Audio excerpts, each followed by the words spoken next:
Ansari. He's a Muslim American comedian, stand-up comedian. He's got his own show on Comedy Central. He just actually won a Golden Globe for it. Okay.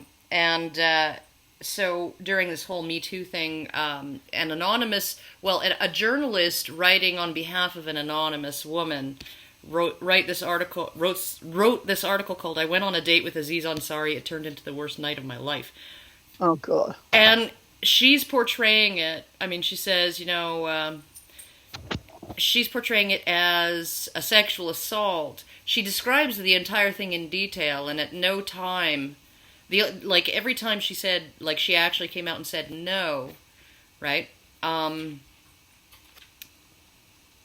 He stopped what he was doing, right? Or I think we're moving too fast, right? He stopped what he was doing and said, okay, well, let's just, they were naked within 5 minutes of getting in the door of his apartment after their date. And so it's like, and, she gives him, he gives her cunnilingus, she gives him fellatio twice, right? And then she finally works up the nerve to say, no, I don't want to actually, have intercourse.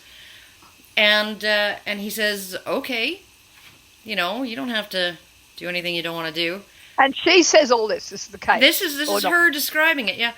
And she said that he didn't pick up on my nonverbal cues. I was sucking his dick, but my hands were still, and that should have indicated to him that I really didn't want to do what I was doing. And I'm like, you were naked, you were buck fucking naked, sucking his dick, right? Yeah. And somehow he's supposed to gather from that you're really not into this. She wasn't enthusiastic enough. Yeah. Well, you go. This is the frustrating thing about how feminists have muddied the waters. They've muddied the waters so much regarding consent and what it actually is. I mean, consent is based on sexual consent is at its core based on contract law, and all it means is an agreement, right? Mm-hmm. And if I looked at consent, right, in terms of contracts, the way feminists look at consent in terms of sex. If I went to a bank and, the bank manager sits there with me, my bank rep sits there with me, and, I want a checking account, and she says, okay, here's a checking account. It's got, high interest rate, you got all these features, and it only costs $8.95 a month in service fees, it's a great checking account.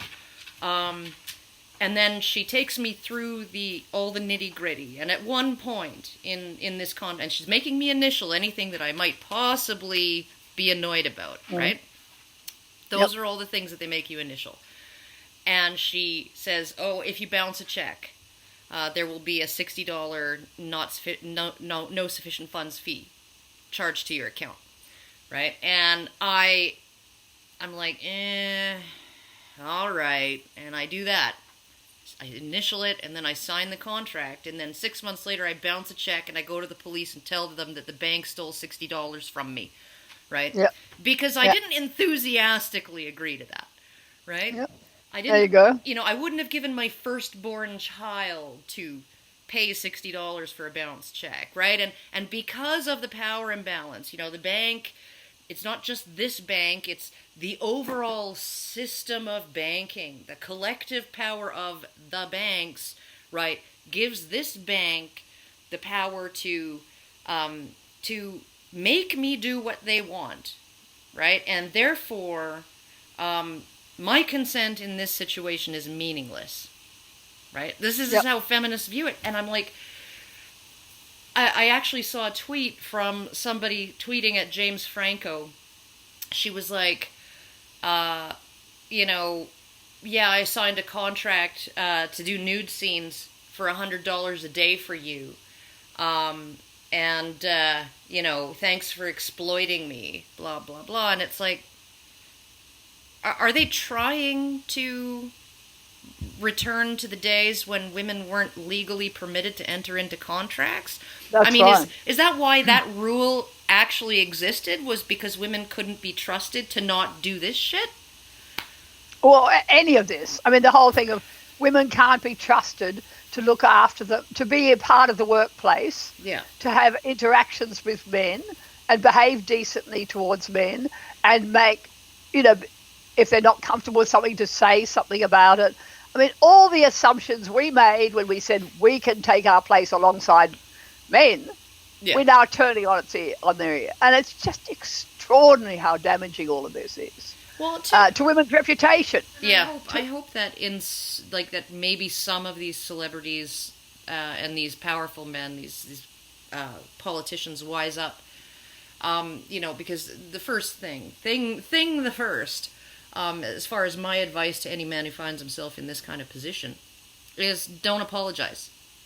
Do not apologize, because no apology will be good enough to get you out of the hot water that you're in, and all it is blood in the water, and it's a sign that you're vulnerable. Now they're going to move in for the kill and take you right out.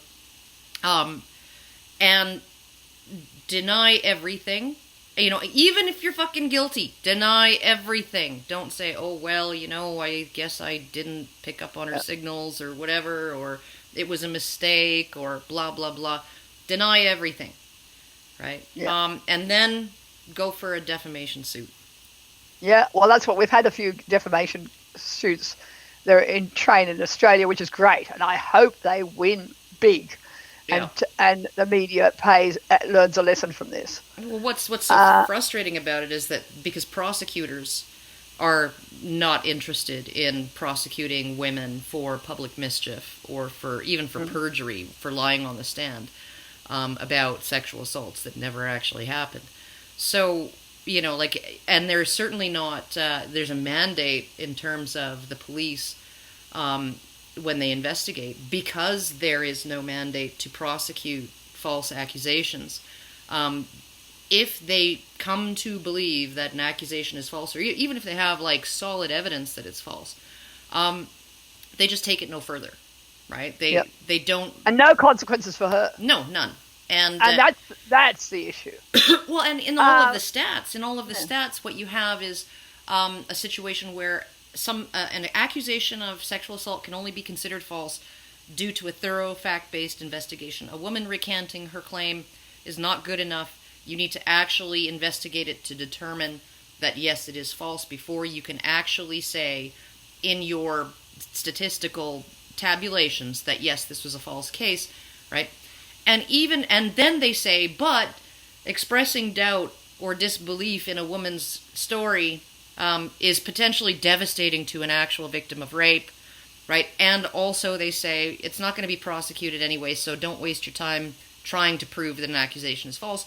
And despite all of these things, even when they train them with these parameters, they still find a level of accusations 7% false. Yeah. So I'm amazed that they can find that many when they're essentially trained to do everything in their power to not find them. Yeah, absolutely.